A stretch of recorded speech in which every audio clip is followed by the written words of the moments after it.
Filming. Oh, look at that. Oh, I love Hands that. up, hands up. Good morning, everyone. Here we are on the slopes of Morzine in the French Alps. It's Friday morning at the end of our week of skiing. Sun has shone all week. Conditions have been pretty much perfect. And I'm here with Miss Zoe Wilson, entrepreneur, podiatrist, founder of ZW Clinics in the Lakes. Real pleasure to have you on the trip, Zoe.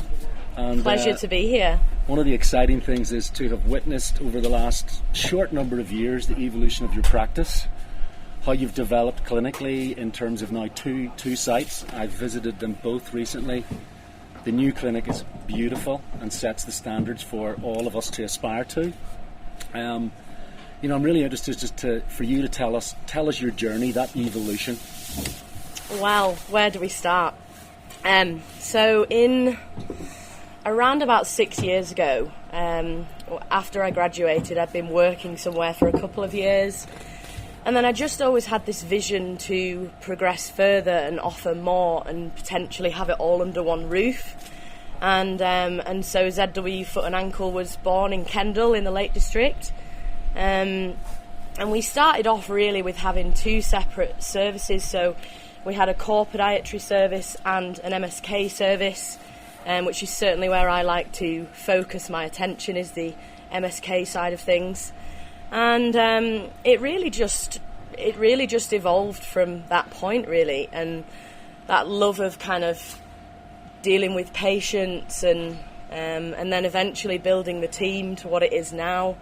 I was a one-man band from day one till about month 8, and I mean cleaning, seeing patients, doing notes, being admin, and then we slowly started to progress things more by having an administrator, and then the services really evolved into orthoses, Richie Brace. We were doing shockwave therapy, all these kind of gold standard evidence-based treatment.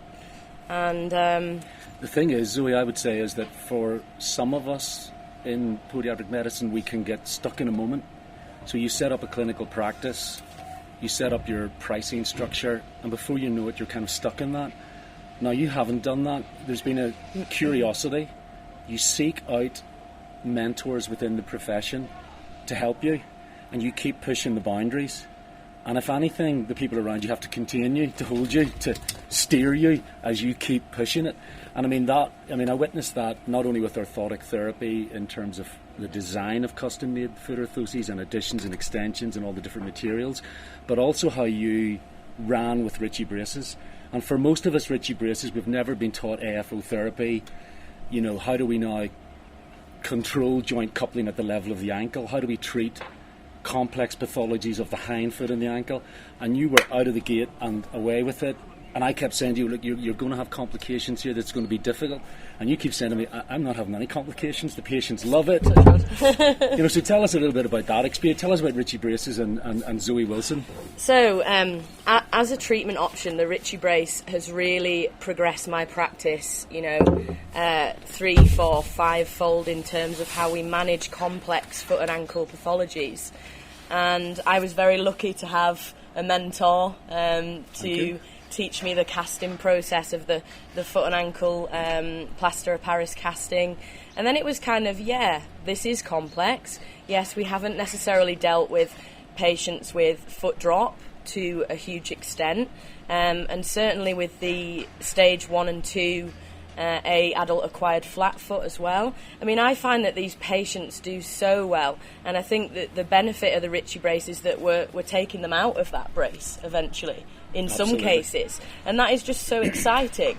And I certainly think, as a gold standard treatment for those early stages, we need to progress on to using this type of orthotic device. But, I would love to be doing Richie Brace on a daily basis. They're complex patients. They need a multidisciplinary approach. They're certainly not patients that we can see and not continue to see on, certainly a 6-monthly or biannual basis. But these patients need us. They're dealing with pain in all areas of the foot, and sometimes we're backing it up with steroid injection therapy alongside the offloading therapy. You know, we're firing in with the rehab protocols, which are hugely important with getting these patients to a position where, you know, they can do the activities they never thought were possible. Absolutely. And to hear that coming back through your door, yeah. people saying, well, I couldn't climb that mountain 6 months ago, and I did it yesterday and I didn't feel any pain. Yeah. And certainly orthoses do that as well, and it's patient dependent, and you not everybody's going to need a Richie brace, but when we select the right patient, we get the results. Absolutely. And that's what's so rewarding And about something's it. just come into my mind there, Zoe. When I visited your clinic, you have a distribution with HOKA footwear, and of course that improves sagittal plane movement. Hugely, And yeah. tell me how you got involved with HOKA, and to suddenly have this wall of HOKA trainers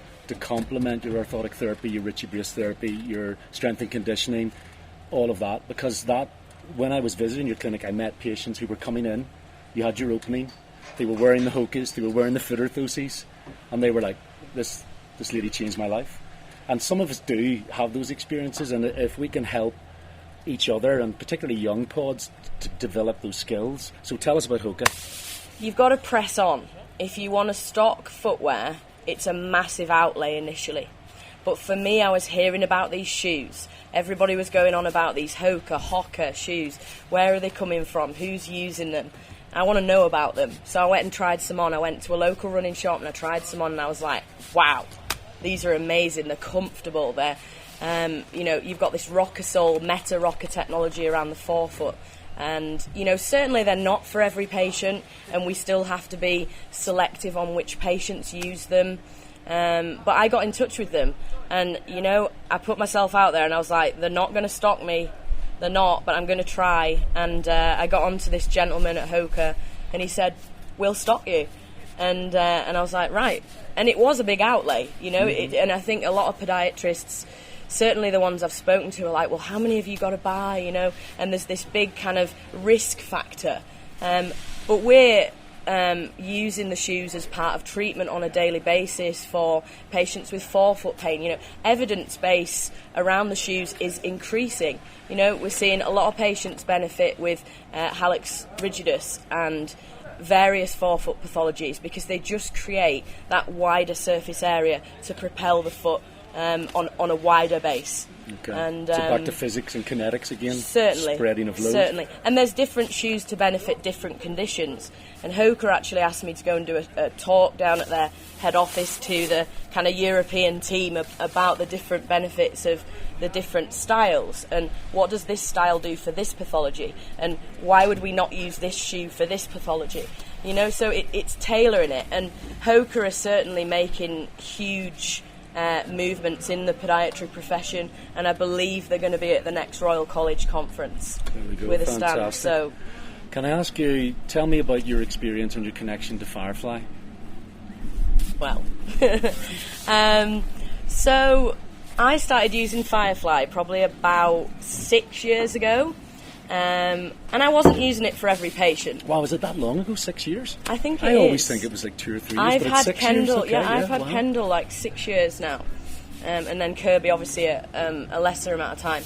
But it was just the clinical support, the fact that we can do 20, 30, 40 different things with this device, tailored to the patient's needs.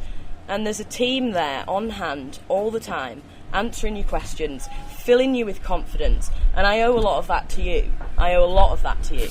You know, the patience that you've got. Cheers. And cheers. And I certainly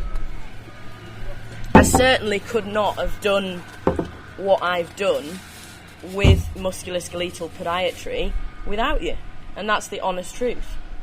You know, the shell material, the top covers, you know, the cast dressing, the forefoot additions, the rear foot additions. What do they mean? Why do we use them? Yeah. And that's so important. And I'm going to be honest, when I came out of university, I didn't know that. And so it's like been doing a whole new degree. But again, it's the curiosity and the desire to learn is what you have. So you're constantly pushing us. What does this mean? What does that mean? What if I did that? What if I added this to this? And that's the evolution, and it's the iterative learning that you suddenly get to a point where you go, right, this works really well with that.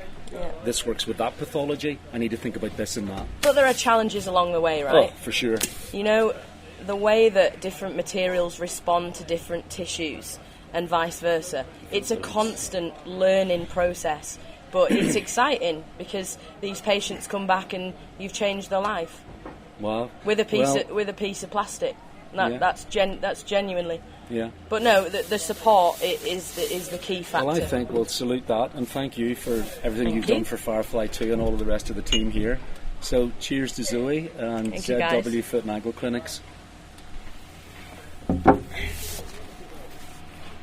Very good.